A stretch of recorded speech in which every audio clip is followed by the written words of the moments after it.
하나님 말씀은 골로새서 4장 7절과 8절을 읽겠습니다.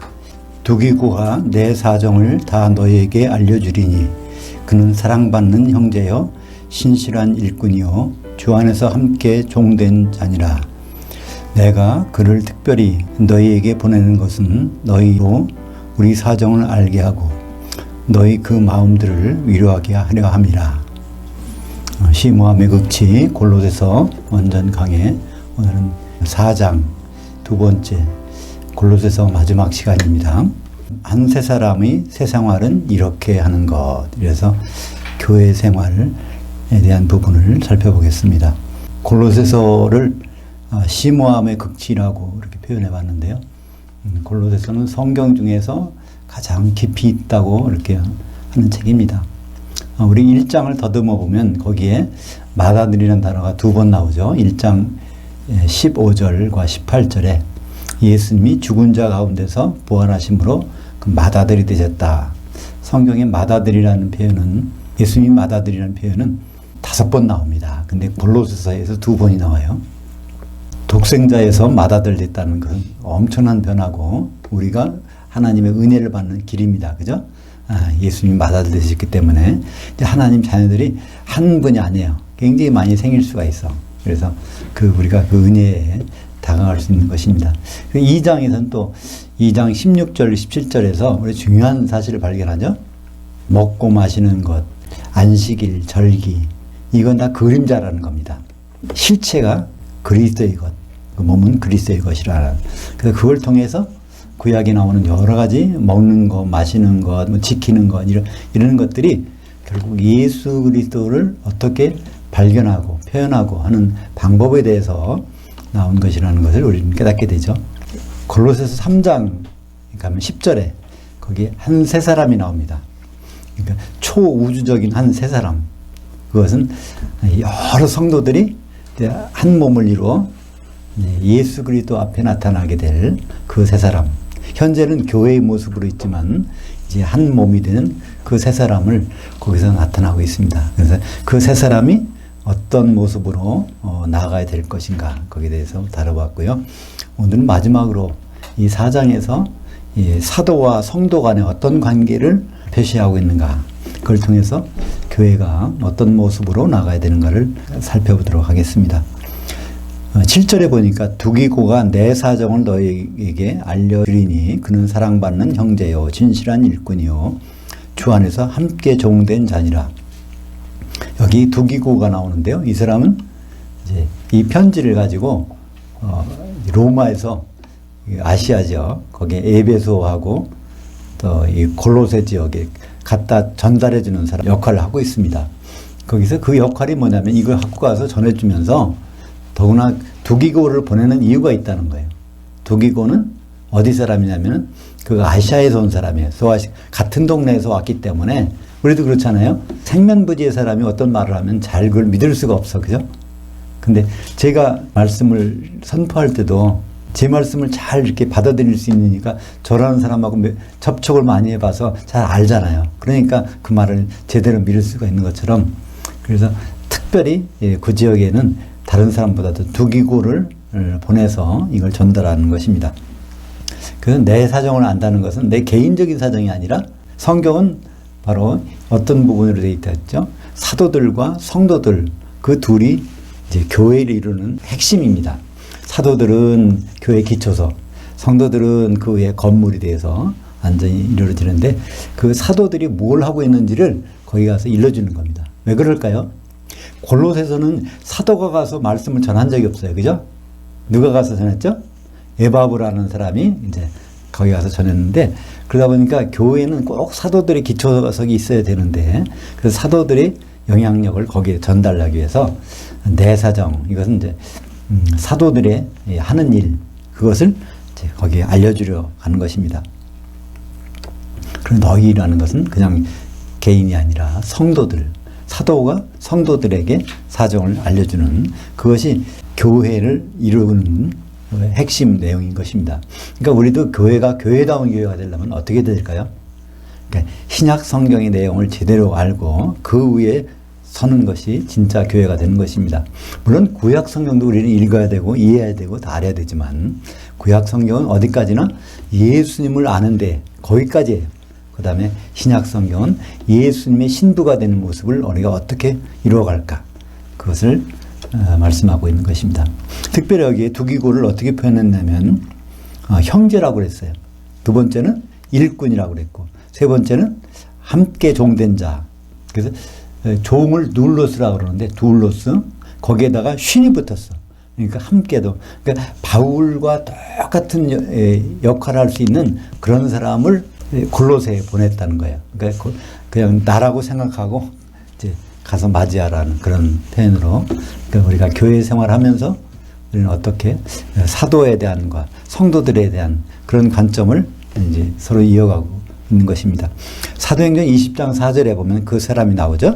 아시아까지 함께 가는 자들은 베레아 사람 부로의 아들 소바도와 데살로니가 사람 아리사고와 세곤도와 또 데베 사람 가이오와 및 디모데와 아시아 사람 두기고와 드로비몬이라. 그러니까 더베 사람 가이오. 이제 안 목사님이 나눠주신 그 지도에 보면 거기도 이제 더베가 나오죠. 더베. 그 지도에 터키의 그 중간 아랫부분에 보면 거기 나오는데 거기에 이제 아시아 사람. 아시아는 성경에서 나오는 아시아는 지금으로 말하면 소아시아. 특별히 터키의 서해안 지역. 그 지역을 아시아라고 합니다. 그 지역 출신이 이제 두기고고 그 지역에 아시아 7교회가 있고 근데 아시아 7교회 마지막에 쭉 에베소, 서머나, 버가모, 두아디라, 사데, 빌라델비아, 라오디게아 그 바로 밑에 동남쪽에 있는 것이 골로새입니다. 그러니까 라오디게 교회하고 가장 가까운 교회가 골로새인 교회예요. 에베소서 6장 21절에 나의 사정은 곧 내가 무엇을 하는지 너에게도 알리려 하노니 사랑받은 형제여 주 안에서 신실한 일꾼인 두기고가 모든 일을 너에게 알리리라. 이걸 보면 두기고가 뭘 가지고 갔어요? 에베소서하고 골로새서 두 개를 들고 이제 거기 터키로 하는 거 아시아 지역으로. 그래서 하나는 에베소에다 떨겨놓고 다시 가서 골로새에다가 전달하는. 그러니까 두 편지를 가지고 이제 두기고가 출발했다는 것을 알 수 있습니다. 그러니까 에베소에도 같이 아시아 사람 두기고가 이제 가서 그 사정을 그러니까 이 바울이 뭘 하는지 사도가 뭘 하는지. 근데 에베소서는 사실 사도 바울이 거기 목회자에 있었어요. 그러니까 잘 알지만은 특별히 여기다가 이제 두기고를 보낸 것을 볼 수 있습니다. 디도서 3장 12절에 내가 아데마나 두기고를 내게 보내리니 그때 내가 급히 니고볼리로 내게 오라. 내가 거기서 겨울을 지내기로 작정하였노라. 디도서는 로마 감옥에 gat혔다가 나와서 다시 두 번째 갇힐 때 그 사이에 기록된 것이 이제 디도서인데 그것이 기록되기 전에 그것이 기록될 때 편지도 두기국을 통해서 보내는 걸 알 수 있어요.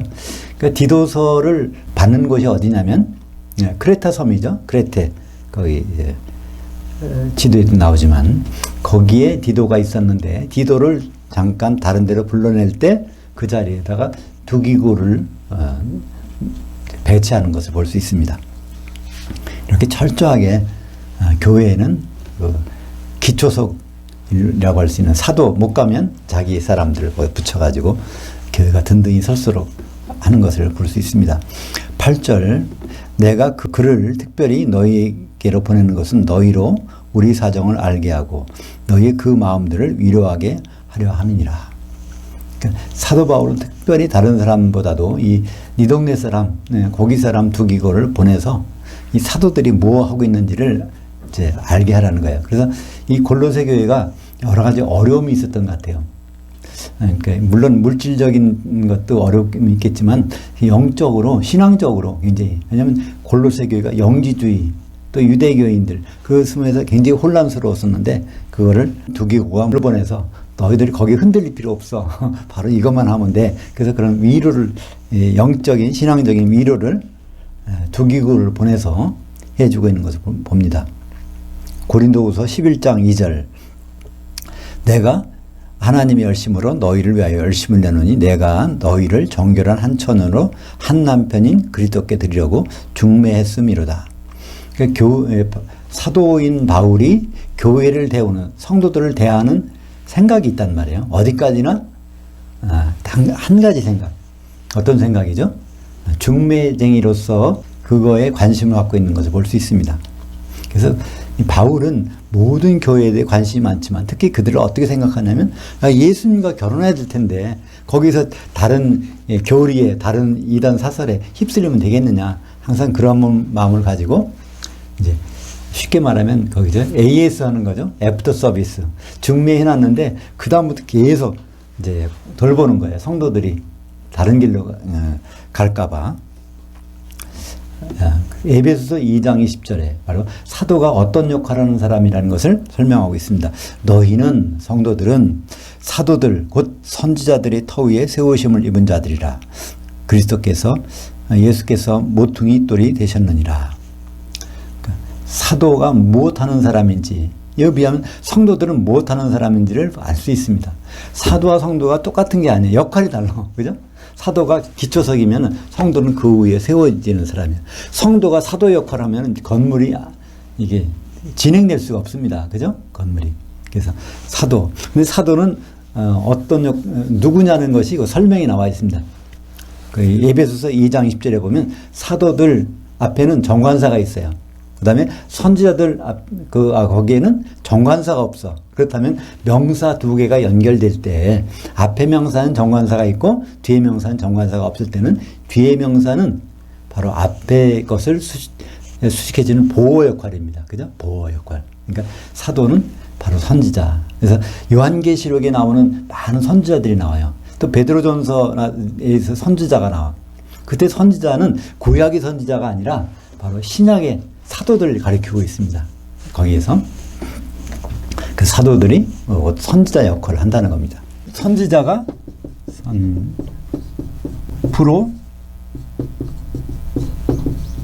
페테스. 그러니까 프로라는 말과 페테스라는 말이 연결된 건데, 페테스라는 것은 빛이라는 걸 헬라어로 포스라고 그래요. 빛을 포스. 포스에서 나온 말이 비춰서 내놓는 사람. 그러니까 쉽게 말해서 옛날에는 사진을 찍을 때 그거를 암실에 가서 이렇게 현감하잖아요. 그죠? 그걸 뭐라 그러죠?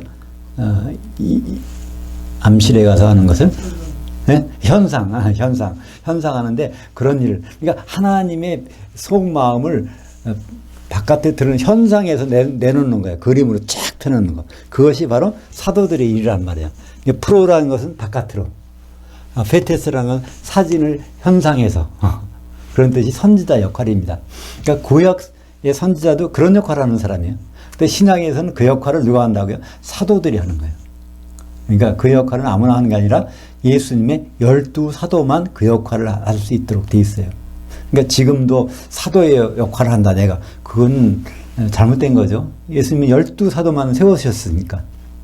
그것을 요한계시록 끝에, 그래서 21장 14절에 보면 예루살렘에 그 12기초석이 있는데 그거는 사도들의 이름만 있어요. 다른 이름 없단 말이에요.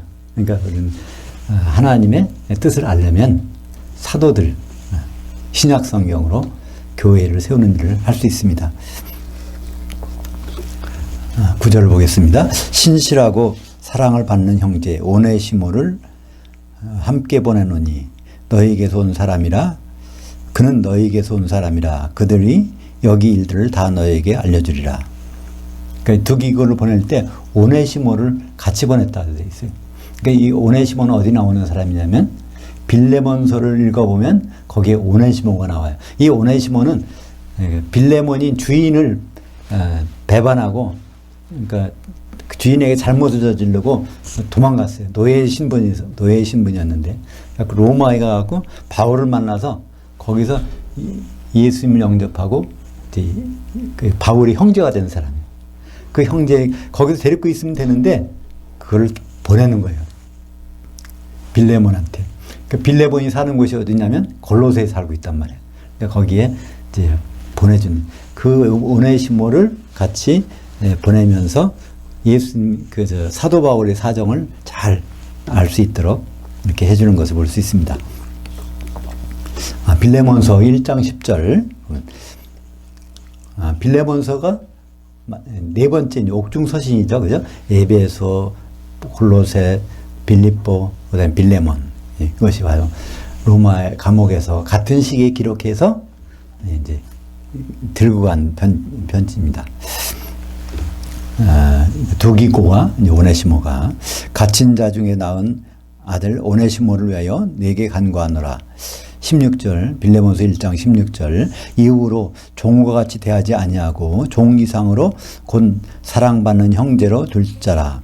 내게 특별히 그리하거든. 하물며 육신과 주 안에서 상관된 내게랴. 그러니까 빌레몬한테 오네시모를 보내면서 빌레몬에게 당부하는 것입니다. 여기에 종이라고 했지만 사실은 헬라어에서 눌로스라는 그것은 종이 아니라 노예예요. 종은 품삯을 받고 일하는 사람이고요. 노예는 그냥 물건 취급하는 거야. 주인이 사다가 쓰다가 버리면 그만이에요. 그런 것이 바로 이 노예라는 신분입니다. 그래서 오네시모는 빌레몬의 노예에 있었어요. 근데 거기서 죄를 짓고 도망간 거죠.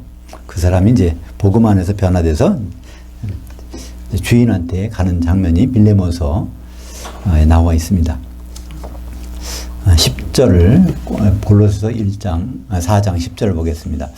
나와 함께 갇힌 아리스다고와 바나바의 생질, 근데 생질이 아닙니다. 사촌이라는 거예요. 사촌 마가와 이 마가에 대해서 너희가 명을 받았음에 그가 이르거든 영접하라. 이 사촌이란 말은 아넵시오스, 넵시오스 이건 뭐 같은 시에서 나왔단 말이에요. 같은 시에서. 그러니까 아는 여기서 같은 데서 나왔단 말이에요. 그러니까 같은 시에서 나왔으니까 형제인데, 그러니까 아버지는 다르지만 같은 시니까 사촌이라는 의미죠. 근데 우리말 번역에는 생질이라고 그랬는데 사촌입니다. 바나바라는 사람. 그러니까 이 사람 누구죠? 바울을 다소 고향에 가서 끄집어내 갖고 이제 선교사로서 활동하게 한 사람이에요. 처음으로, 그죠? 근데 바나바하고 이제 바울이 중간에 문제가 생기죠. 그래서 나중에 헤어지게 되는데, 근데 바나바는 자기 사촌인 마가복음을 쓴 요한이 있었어요. 그죠? 근데 요한 때문에 이제 갈라지게 되는데, 근데 이 마가에 대해서 너희가 명을 받았으면 이르거든 영접하라. 그럼 마가하고 괜히 틀어졌었어요. 바울이. 근데 이제 이 옥중서신에서 시간이 지나서 로마 감옥에서는 마가를 잘 대접하라. 오히려 이렇게 해주잖아요. 사도행전 13장 13절에 보면 같이 읽어볼까요? 바울과 및 동행하는 사람들이 바보에서 배 타고 밤빌리아에 있는 버가 이르니 요한은 그들에게서 떠나 예루살렘으로 돌아가고. 그래서 2차 전도여행 하다가 요한이 중간에 가기 싫다고 빠졌어요. 그래서 바울이 같이 간다고 했다가 중간에 빠져버리니까 일이 다 틀어지잖아요. 그래서 이제 굉장히 그때 굉장히 좋지 않은 감정에서 있었는데 심지어 싸운 게 된단 말이야. 바나바하고 그 문제로. 근데 이런 상황에서 시간이 지나갖고 로마 감옥에서 바울이 그 마가를 잘 대접하라. 이렇게 해준단 말이야. 그게 왜 그럴까요? 그리스도 안에서 그렇게 해야만 된다는 것이죠. 심지어 아주 이렇게 사이가 나쁜 원수지간이라도 바울은 이렇게 남에게 부탁하는 걸 볼 수 있습니다. 그러니까 이 요한은 히브리 이름으로는 요한이에요. 헬라 이름으로는 마르코스라고 해서 마가. 그러니까 두 가지 이름 갖고 있습니다. 그러니까 마가는 어느 말을 두 가지를 다 하는 거예요. 그죠? 히브리 말도 잘하고 헬라 말도 잘해. 바울처럼. 그래서 이제 베드로는 히브리 말, 아람어나 히브리 말을 할 수 있지만은 헬라 말을 못하니까 베드로전서는 누구한테? 신라한테 기록하게 한단 말이에요. 베드로는 자기 복음서를 쓰고 싶은데 그걸 못 쓰는 거예요. 그러니까 그거를 베드로 복음은 누구에게? 마가에게 이제 마가를 통해서 기록한 것을 볼 수 있습니다. 그게 나오네요. 사도행전 15장 39절에 보면 이제 바나바와 바울이 헤어진 장면이 나와요. 서로 심히 다투어 피차 갈라서니 바나바는 마가를 데리고 배 타고 구브로로 가고, 구브로는 지금의 사이프러스, 키프로스라는 섬이죠. 바울은 신라를 택한 후에 형제들에게 주의 은혜의 부탁함을 받고 떠나 수리아와 길리기아로 다니며 교회들을 견고하게 하니라. 디모데후서 4장 1절을 보겠습니다. 이제 디모데후서는 바울의 유언장이에요. 마지막 편지. 로마 감옥에 두 번째 갇혔을 때 디모데후서를 기록하고 이제 순교당하게 됩니다. 거기에 보면 디모데후서 4장 1절 누가만 나와 함께 있느니라. 4장 10절이죠. 잘못됐는데. 디모데후서 4장 10절 누가만 나와 함께 있느냐. 내가 올 때 마가를 데리고 오라. 그가 나의 일에 유익하니라. 그 마지막 순교 직전에는 심지어 마가 좀 보고 싶다는 거예요. 마가를 그렇게 잘못해갖고 자기를 떠나갔던 사람인데 데리고 오라. 이것이 교회 생활 안에서 우리가 해야 될 그 모범을 보여주고 있는 것이죠. 베드로전서 5장 13절 택하심을 받은 바벨론에 있는 교회가 너희에게 무난하고 내 아들 마가도 그리하느니라. 베드로전서를 보면 그 마가를 어떻게 생각해요?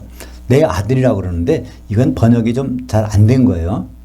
피오스를 썼어요. 피오스는 물론 아들도 있지만 그 제자란 뜻이 있단 말이에요. 거기에서 문화생, 제자. 그러니까 이 마가는 바나바의 사촌이었지만 나중에는 베드로의 제자가 된 사람이에요. 그래서 그 마가복음을 기록한 것이 바로 이제 마가인데 이 내용이 베드로가 생각하고 있는 것, 그것을 기록한 것이라는 것을 여기서 볼 수 있습니다. 이 아들 피오스라는 말을 제자라고 번역해야 되는 것이 또 어디 나오죠? 요한복음 1장 42절에 보면 예수님이 베드로를 처음 만난 장면이 나와요. 그죠? 베드로를 처음, 그러니까 베드로가 자기 동생이 이제 내가 그리스도를 만났다 그래갖고 자기 형인 안드레가 베드로를 데리고 예수님에게서 이제 다가오니까 예수님이 먼저 알아봐요. 너 요한의 제자 그 시몬 아니야? 내가 너 이름 바꿔줄게. 베드로로 게바로 바꿔준다고 그래요. 처음 만났을 때. 근데 그것이 나중에 이제 사실이 되죠. 그래서 교회에 대해서 말씀을 하실 때 너는 이제부터는 베드로, 내 이름이 이제 베드로야. 그러면서 이제 바꿔주신 장면이 나오는데 그때 베드로를 처음 만났을 때 요한의 아들 시몬아 이렇게 우리말로 번역이 됐어요. 요한복음 1장 42절에. 근데 거기 피오스야. 요한의 아들이 아니야. 세례 요한의 제자야. 그걸 어떻게 알 수 있죠? 마태복음 16장 17절에 보면 바요나 시모나 그래요. 베드로 보고 바요나 시모나. 그때 바요나라는 것은 이게 붙으면 이거 원래는 바르인데 이게 붙으면 누구의 아들 뜻이에요. 그죠? 아들. 요나의 아들 시모나. 그러니까 베드로의 아버지 누구예요? 요나예요. 요한이 아니라. 세례 요한은 선생님이고 요나는 자기 아버지란 말이에요. 그래서 베드로의 아버지. 그래서 베드로의 아버지가 요나니까 베드로의 선생. 그러니까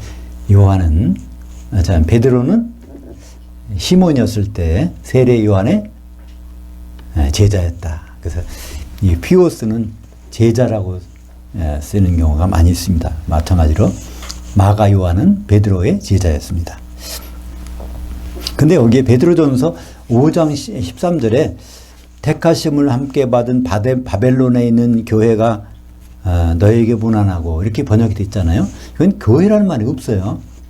근데 이 말씀 때문에 바벨론에 있는 교회가 너에게 무난한다. 베드로가 이렇게 썼으니까 바벨론이 그 당시에 로마인가 보다. 로마를 그 바벨론 큰 성이니까 로마라고. 그러니까 베드로가 로마에 있어서 순교당해가 십자가에 거꾸로 달려서 순교당해서 그래서 그렇지 로마에 있었지 이렇게 추측을 하게 됩니다. 근데 베드로는 로마에 간 사실은 없어요. 기록은 없다고. 사람들이 그냥 지어낸 거죠. 근데 그 결정적인 구절이 베드로전서 5장 13절. 바벨론에 있는 교회가 너에게 문안하고, 이것 때문에. 근데 여기는 뭐라고 되어 있냐면 바벨론에 있는 여자가, 그 여자가 너에게 문안한다. 그 여자가 누굴까요? 바울이 그러죠. 내가 게바와 같이 자매된 아내를 같이 데리고 다닐 수 없겠느냐, 그죠? 고린도전서 보면 결혼에 대한 얘기를 하다가 이제 그런 얘기를 합니다. 그러니까 베드로는 항상 누굴 데리고 다녔어요? 자기 아내를 데리고 다녔어요, 그죠? 다른 주의 형제들도 아내를 데리고 다녔어. 그러니까 여기에서 진짜 바벨론은 로마가 아니라 아시아에 있는 그 바벨론, 터키 밑에 있는 그 바벨론이라는 걸 알 수 있습니다. 그죠?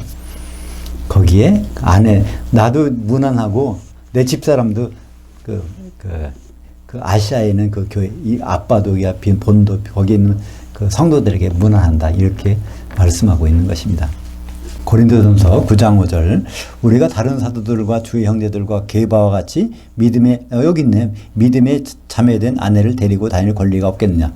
고린도전서 9장 5절에 보면 우리가 사도 바울 일행이 다른 사도들과 같이 또 주의 형제들과 같이, 주의 형제들은 이제 야고보와 이제 유다 그런 사람들이죠.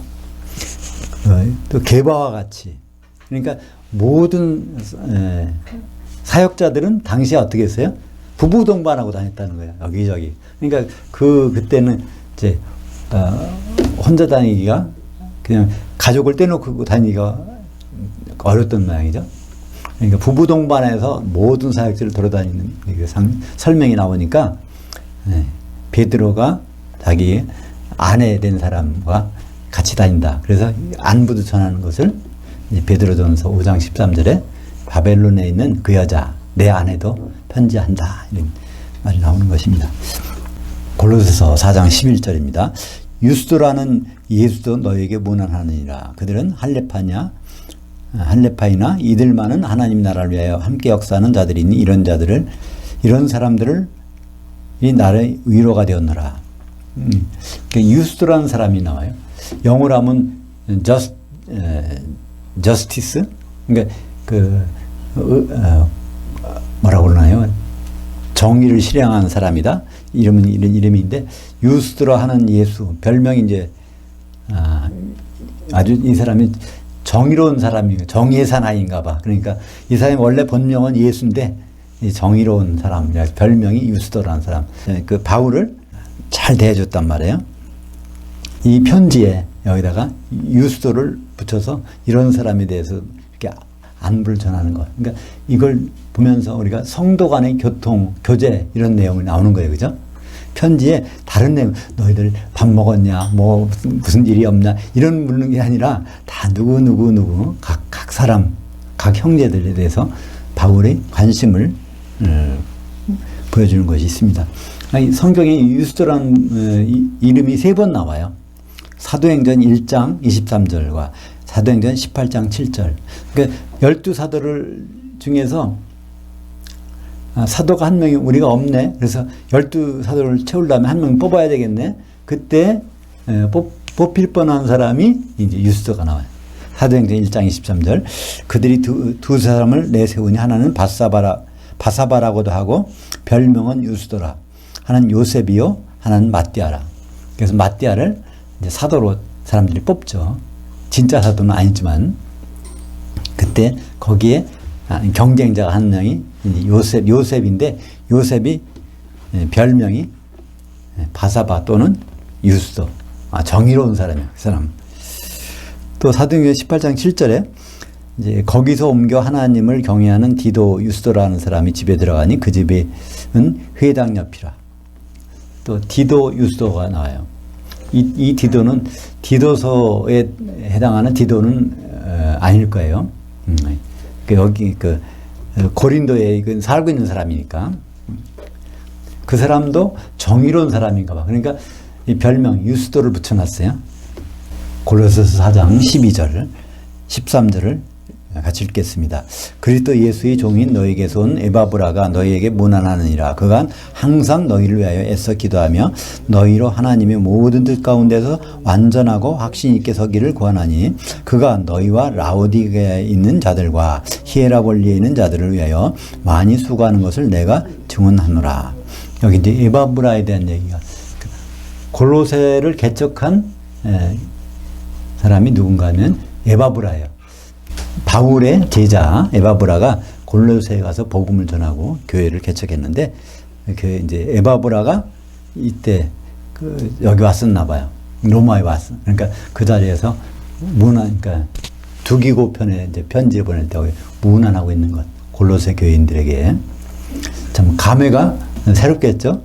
만약에 그 교회를 개척했는데 누가 가서 이제 먼 데 갔어 말이야. 근데 그쪽에서 안부 전하게 되면 거기 있는 성도들이 새삼스럽겠죠.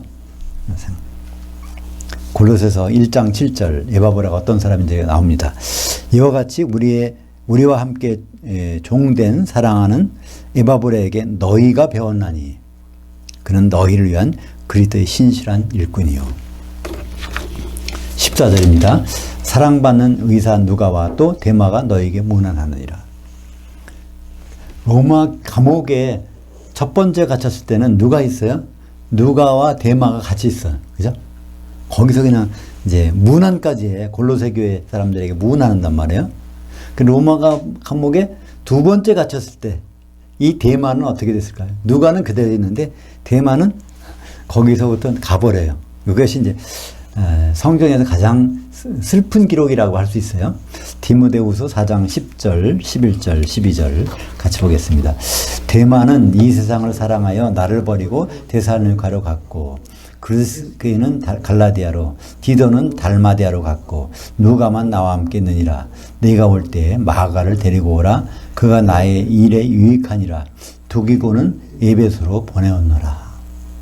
그래서 여기 나오는 세 사람, 데마, 또 그레스게, 디도, 이 사람들 가버린 사람들이에요. 가버린 사람에다 거기가 이제 연결시켜 놨어요. 어디 보낸 사람은 따로, 두기고는 따로 어디 보냈단 말이에요. 어떤 목적을 가지고 어디 가는 사람이 아니라 이건 자기 목적을 가지고 가는 사람. 그 사람 대표적인 사람이 데마.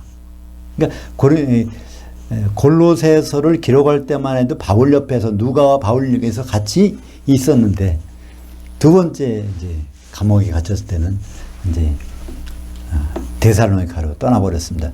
왜 떠났어요? 세상을 사랑해서. 또 그레스게도, 또 디도서의 수신자 디도도 달마디아로 가버렸어요. 이때쯤에. 누가만 나와 함께 있느니라. 그 상황을 보면 어떻겠어요? 사도 바울이 그 쟁쟁한 신약성경의 거의 반 정도를 기록한 사도 바울, 대단한 목회를 했죠. 그죠? 그 손수건만 만져도 병이 날 정도로 귀신 떠나가고 그런 사람인데, 마지막 말년에 누구하고 예배드려? 단둘이서 누구하고 같이. 그리고 디모데 보고 오라는 거예요. 또 마가 데리고 오라는 거예요. 이 정도, 이런 상황이 있다가 이제 순결당하는. 그러니까 우리가 세상적인 눈으로 교회를 볼 때는 얼마나 교회가 처량하고 비참해 보였겠어요. 그죠? 근데 바울은 그렇지 않습니다. 바울의 마지막 편지 디모데후서에 보면은 굉장히 당당하게 이렇게요. 나는 달려갈 길을 다 달려왔고 내게 예비된 면류관이 있고 아주 그냥 기뻐하면서 편지를 써요. 환경은 아주 초라한데. 그래서 우리는 눈에 보이는 세계와 눈에 안 보이는 세계를 잘 구별할 필요가 있습니다. 오늘 말씀 15절입니다. 라오디게아에 있는 형제들과 눈바와 그 여자의 집에 있는 교회에게 문안하고. 여기 나오죠? 라오디게아. 그러니까 골로새 교회 보고 아주 지근거리에 있어. 그 라오디게아 교회. 그러니까 초대 교회는 교회가 다 그 지역에서 다 이루어진단 말이에요. 그래서 교회 이름이 따로 없어요. 어떤 이름이 붙느냐면 그 지역 이름이 붙어요. 그 지역 이름 외에 다른 게 안 붙어. 예를 들어서 소망교회, 뭐 꿈의 교회, 무슨 교회, 이런 건 초대교회는 그런 거 없단 말이에요. 어느 지역에 있는 교회, 어느 지역에 있는 게 거기에 두세 사람이 예수의 이름을 모이면 그것이 바로 교회고 그걸 통해서 이 하나님 뜻을 이루어가는 것. 그게 사실 초대교회의 모습이고 근데 그게 변질된 것이 이제 그 교회가 국교가 되면서 정치와 결탁하면서 큰 건물 지어놓고 거기에 이제 사람의 생각대로 움직여지는 그 교회가 되기 시작한 것이죠. 그래서 이 특별히 골로새는 그럼 교회가 몇 개 있을까요? 하나는 하나인데 교회가 집집마다 있어. 하나는 하나인데 그죠? 교회가. 그러니까 그 여자 눈바의 집에 있는 교회의 문화라고. 그러니까 골로새 교회는 눈바의 집에만 있는 게 아니야. 여기 사람들이 모이기만 하면 그 골로새 교회 사람들이 모이면 골로새 교회예요. 근데 눈바의 집에 모일 때 거기에서 모이는 사람들의 그 교회도 문화라는 거예요. 그죠? 그 비근한 예가 사도행전 8장 3절에 나옵니다. 사울이 교회를 잔멸할 새 각 집들에 들어가 남녀를 끌어다가 옥에 넘기니라. 그러니까 바울이 그 회심하기 전에 교회를 핍박할 때 사울적 이름이 그때 당시에 사울이 교회를 핍박하는 건 어떻게 해요? 집집마다 들어갔다니. 집이 복수예요. 그러니까 교회가 집에서 모인다는 걸 알 수 있어요. 예루살렘 교회를 핍박했는데 예루살렘 교회가 큰 성전 지어놓고 거기 가서 모이는 게 아니라 각 집집마다 해서 교회를 모여. 예루살렘 교회가.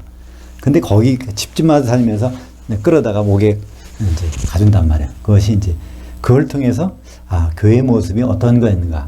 예수님 왜 두세 사람이 모인 곳에 내가 있겠까 성령으로 그 말씀을 하셨는지를 우리는 알게 됩니다. 우리가 요즘 보는 교회의 모습과 예수님이 생각하신 교회의 모습은 전혀 다른 것이라는 걸 알 수 있죠.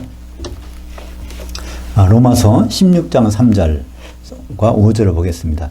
너희는 그리스도 예수 안에서 나의 동역자들인 브리스가와 아골라에게 문안하라. 5절에 또 저희 집에 있는 교회에도 문안하라. 로마서예요.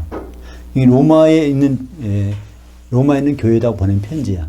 근데 바울이 이 로마서는 이제 고린도 지방 거기에 있을 때 쓴 거로 예상이 되는데 거기서 로마에 있는 사람한테 쓴 건데 거기에 뭘 썼어요? 브리스기와 아굴라, 그게 부부거든요. 그 집에 있는 교회의 문화라는 거예요. 그러니까 그 당시 로마는 세계 최대 도시란 말이에요. 거기에 인구가 얼마나 많았겠어요? 거기에 로마에 있는 교회 하면 집집마다 여기도 있고 여기도 있고 여기도 교회. 그러니까 브리스길라와 아굴라가 가 있는 그 집에서도 로마 교회가 형성되고 있었다는 거예요. 그러니까 교회는 집에서 모이는 교회였다. 따로 유대교처럼 회당에서 모이는 것도 아니고 큰 건물 져놓고 모이는 것도 아니고 바로 제일 중요한 것은 예수의 이름으로 모인 교회. 이것을 나타내고 있습니다. 고린도전서 16장 19절에 보면 아시아의 교회들이 너에게 문안하고 아골라와 브리스가와 그들의 집에 있는 교회가 주 안에서 너에게 문안하고. 고린도전서는 바울이 에베소에 있을 때 여기 있을 때 이제 어디로 보냈어요? 고린도로 보냈어요. 이게 고린도전서. 로마서는 여기서 보는 거예요. 고린도 지역에 있을 때 이게 로마서. 근데 로마서에서는 브리스가와 아굴라가 지금 로마에 가 있는 거예요. 근데 고린도전서에서는 브리스길라와 아굴라가 고린도 교회에 있는 거예요. 거기 고린도 지역에서 또 교회를 하고 있는 거예요. 그러니까 이걸 통해서 우리는 뭘 할 수 있습니까? 이 브리스가와 아굴라의 이 부부는 가는 곳마다 교회로 모이고 있다는 걸 알 수 있죠. 가는 곳마다 교회로 모이고 있었다는 것을 우리에게 말씀하고 있습니다. 그러니까 교회는 이렇게 숫자에 관계없이, 물론 하나면 안 돼요. 한 사람이 모이면 이건 교회가 아니니까. 그러니까 적어도 두세 사람이 모여서 예수님이 참 사랑하시는 교회가 될 수 있다는 것을 우리에게 말씀해 주고 있습니다. 16절 이 편지를 너희에게서 읽은 후에 라오디게아에 있는 교회에서도 읽게 하고 라오디게아로부터 오는 편지를 너희도 읽으라. 이것만 보면 이게 좀 무슨 말인지 모르겠지만 오늘 안 목사님이 나눠주신 그 지도를 보면 이 말이 알 수 있죠. 바로 골로새 바로 그 동남쪽에 그러니까 라오디게아 동남쪽에 바로 그 골로새 교회가 있어요. 그죠? 그러니까 그 인접한 교회에서 편지를 서로 주고받는 거예요. 그죠? 성경이 기록된 편지, 이것을 돌려보는 것. 그걸 통해서 서로가 교통할 수 있겠잖아요. 그걸 바꿔보는 동안에 골로새 교회와 라오디게아 교회가 서로 또 교통하고 하나 되고 하는 그런 모습을 볼 수 있습니다. 요한계시록이 마찬가지잖아요. 요한계시록은 편지를 7개 쓴 게 아니에요. 편지를 하나 써가지고 그것을 다 돌려보라는 거예요. 요한계시록 1장 11절을 볼까요? 이르되 내가 보는 것을 한 두루마리에 써서 에베소, 서머나, 버가모, 두아디라, 사데, 빌라델비아, 라오디게아 등 그 7교회들에 보내기라 하고, 쓰기는 한 두루마리에 쓰는데 그걸 7개에다 보내라는 거예요. 그럼 어떻게 갈 수 있죠? 회람 형식으로 하는 거예요. 그죠? 이것을 맨 먼저 어디서 보라고요? 에베소 교회가 그걸 봐야 돼. 그 다음에 다 본 다음에 그거를 이제 서머나 교회를 갖고 가. 그 다음에 버가모 교회가 제일 위에 있죠? 그 다음에 거기 내려와. 그래요?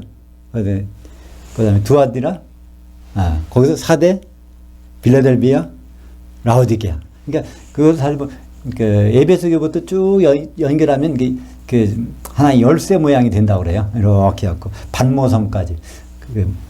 그러니까 이것을 이 성경은 이렇게 서로 나만 보는 게 아니라 나만 연구하고 거기서 내 지식을 찾는 게 아니라 서로 돌려가면서 그걸 통해서 이렇게 기초석이 돼가고 이제 교회로 그리스도의 신부로 성장하는 것을 우리는 알 수 있습니다. 17절에 아키포에게 이르기를 주 안에서 받은 직분을 삼가 이루라 하고, 이 아키포는 빌레몬서에 나옵니다. 빌레몬의 아들로 예상되는 거예요. 빌레몬의 아들, 그 집에서도 그러니까 교회로 모이는 것 같아요. 빌레몬서 1장 2절 볼까요? 자매 아비아와 우리와 함께 병사된 아키포와 내 집에 있는 교회에 편지하노니. 그러니까 빌레몬은 어디 사람이요?